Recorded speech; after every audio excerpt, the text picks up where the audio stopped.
যোগ্য। আশুরার পটভূমি কি, আশুরার প্রকৃত তাৎপর্য, চেতনা এবং মুসলমানদের জন্য শিক্ষণীয় বিষয়গুলো কি কি?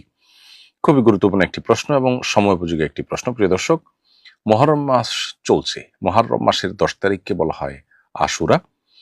এবছর আশুরা হলো আসন্ন জুমাবার। বাংলাদেশের মানুষ যে তাদের আকাশে যে চাঁদ দেখেছেন তার আলোকে এই জুমাবার, অর্থাৎ এই বছর মুহররমের 10 তারিখ জুমাবার, এটি হলো আশুরার দিন। তো মুহররমের 10 তারিখকে যে মূলত আশুরা বলা হয়, এর প্রকৃত তাৎপর্য হলো এই দিনে আল্লাহ রাব্বুল আলামিন আল্লাহ নবী মূসা আলাইহিস সালামকে বিজয় দিয়েছিলেন ফেরাউনের বিপরীতে, যার কারণে ফেরাউনকে আল্লাহ তাআলা এই দিনে ধ্বংস করেছেন এবং মূসা আলাইহিস সালামকে বিজয়ী করেছেন। নবী করিম সাল্লাল্লাহু আলাইহি ওয়াসাল্লাম মদিনায় আসার পর যখন দেখলেন যে ইহুদিরা এই দিনে রোজা রাখে, তখন নবী সাল্লাল্লাহু আলাইহি ওয়াসাল্লাম তাদেরকে জিজ্ঞেস করলেন, কেন তোমরা রোজা রাখো? তখন তারা বলল যে এই দিনে মূসা আলাইহিস সালামকে আল্লাহ তাআলা ফেরাউনের বিরুদ্ধে বিজয় দান করেছেন, তো আমরা শুকরিয়া আদায় করে রোজা রাখি।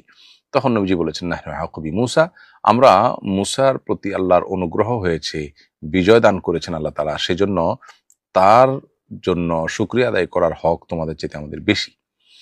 অর্থাৎ মূসা আলাইহিস সালামের প্রকৃত আদর্শের উপরে তোমরা যতটা প্রতিষ্ঠিত, তার চেয়ে বেশি আমরা প্রতিষ্ঠিত, সো আমাদের শুকরিয়া আরো বেশি আদায় করা দরকার। বিধায় নবী করিম সাল্লাল্লাহু আলাইহি ওয়াসাল্লাম আশুরা রোজা রাখার কথা বলেছেন।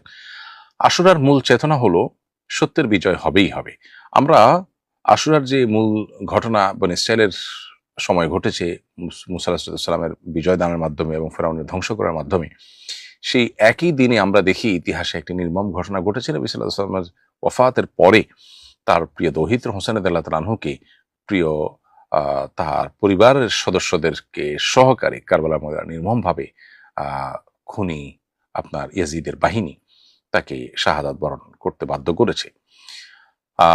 তো এরকম একটি নির্মম ঘটনাও সেখানে ঘটেছে। এই ঘটনা আপাত দৃষ্টিতে মনে হচ্ছে যে খুনিরা জিতে গেল এবং ইমাম হোসেন রাদিয়াল্লাহু তাআলা আনহু তিনি মনে হেরে গেলেন তার পরিবার সহকারে। বাস্তবে আমরা দেখতে পাই যে হোসেন রাদিয়াল্লাহু তাআলা আনহুকে আল্লাহ রাব্বুল আলামিন শাহাদাতের মাধ্যমে পৃথিবীতে যে অমর করেছেন, আর চির ধিকৃত হয়েছে সে খুনিরা যারা তাদের প্রতি দুরাচরণ করেছে।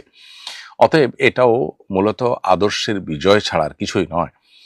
ফলে এই দিনটি মূলত মাজলুম এবং অসহায় মানুষদের বিজয়ের চেতনাকে স্মরণ করিয়ে দেয়।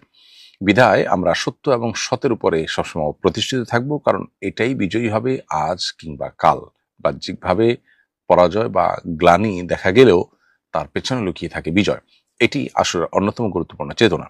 নবী করিম সাল্লাল্লাহু আলাইহি ওয়াসাল্লাম আশুরা উপলক্ষে আমাদেরকে রোজা রাখার নির্দেশ করেছেন। আমরা আশুরা উপলক্ষে রোজা রাখবো, তবে সেটি একটি না দুটি। ইহুদিরা একটি রোজা রাখে শুধু আশুরার দিন, আর মুসলমানদের জন্য নির্দেশনা হলো তারা যেন দুটি